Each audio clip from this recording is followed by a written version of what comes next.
in tempi di benaltrismo, c'è sempre qualcosa di più da fare, ci sono cose più importanti, abbiamo il lavoro da fare, abbiamo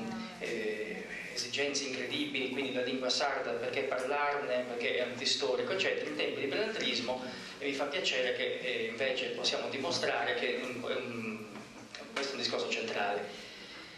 È molto suggestivo analizzare le radici di del cammino che poi ci ha portato qua, perché noi non veniamo da vicino, veniamo da molto lontano, veniamo da esperienze che abbiamo dimenticato, anche perché, giusto per parlare di editoria, su questi argomenti non è che esista una bibliografia infinita, non è che abbiamo potuto repubblicare tutte le antologie delle riviste importanti, non abbiamo potuto avere tutta una serie di finanziamenti per fare questo lavoro, e quindi è un lavoro molto difficile di scavo, quasi di sottosuolo. Questo è molto interessante. Tuttavia, siccome molte parole d'ordine, molte parole chiave che noi utilizziamo come se fossero normali, come se noi quindi su questo argomento non avessimo avuto dei conflitti spaventosi, bene, queste parole chiave oggi hanno una storia importante che è fatta anche di battaglie su cui si parla poco e che invece sono fondamentali per capire la situazione. Io mi sono segnato 5, 6, 7 parole che noi utilizziamo normalmente e che sono invece sanguinose, cioè sono sanguinose e sanguinanti, e sono nazione sarda, federalismo, autogoverno, autodeterminazione, etnicità, sovranità, questione nazionalitaria, lingua nazionalitaria sarda. Sono espressioni e parole che noi oggi usiamo normalmente ma che grondano di particolari problemi. Intanto le battaglie storiche inattuali di allora, diceva Mario Carboni giustamente, le abbiamo fatte in solitudine. Io aggiungo in solitudine e con i servizi segreti alle costole, giusto per non dirlo, ma insomma siccome lo so direttamente come questa cosa. E non è detto che ancora oggi non ci siano infiltrati su questi argomenti qua, ma sono argomenti normali, non facciamo eversione, noi ci accontentiamo di fare le battaglie politiche, e si fanno le battaglie, anche quelle istituzionali, nei canali istituzionali. Purtroppo è un imbuto stretto, un collo strettissimo, peccato che non c'era l'onorevole Planetta, avrei voluto dire le due cose, ma qualcuno magari le riferisce da parte mia e va bene lo stesso. Tutti questi discorsi qua che oggi facciamo, che sono molto avanti, erano molto avanti anche 35-40 anni fa,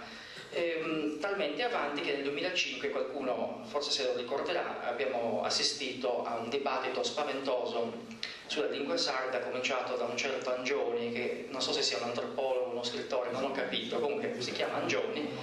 e ha iniziato questo dibattito veramente imbarazzante, non voglio usare altre parole più forti. Adesso farò pubblicità al mio editore, Condares, che non è scappato ancora, ma com'è, il quale ha avuto la bontà di ospitare in un mio libro che si chiama Ermeneutica e Identità, un articolo molto, diciamo, molto grande, molto polemico, che ha ricostruito quel dibattito per dimostrare che siamo tornati all'anno zero se noi parliamo di una certa intellettualità, di una certa cricca, e chiamiamola consorteria accademica e quant'altro, cioè un dibattito veramente che ha fatto dimenticare 35 anni di lotte progressive e di conquiste che sembravano assolutamente vincenti. Ora, io ero stato chiamato qua per parlare un po' del Antonello Sarda, del movimento neosardista, ma gli amici che mi hanno preceduto hanno parlato già di molte di queste cose, pertanto con fortuna di tutti quanti avrò soltanto per 2 minuti. Chi arriva tardi purtroppo non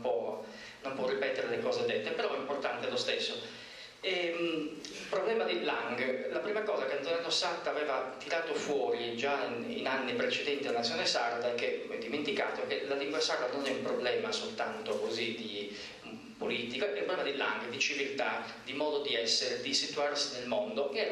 era esplosivo all'epoca. Oggi ne parliamo come se fosse normale, ma non era così, perché la lingua sarda era soltanto un aggettivo folclorico, una specie di lingua di sovrastruttura, anzi dialetto negli anni 50, e quindi si parlava semplicemente come di un oggetto in esaurimento che sarebbe dovuto essere superato dalle sorti progressive della modernità e della modernizzazione. Ma guarda un po', E quindi oggi noi torniamo a parlare di queste cose, mi sembra di stare in un altro pianeta, perché sono le cose che io da bambino sentivo molto bene col gruppo di Nazione Sarda, e tornare oggi a riparlarne, come dire, dobbiamo ancora dirlo questo, significa che abbiamo fatto sì un lungo percorso, ma siamo ancora all'anno zero da questo punto di vista, cioè dobbiamo ancora convincere una grande parte dell'intellettualità accademica, eccetera, che questi argomenti sono centrali, cioè veramente incredibile, una cosa incredibile. Io mi ero segnato un sacco di cose bellissime che non possiamo dire, ma insomma,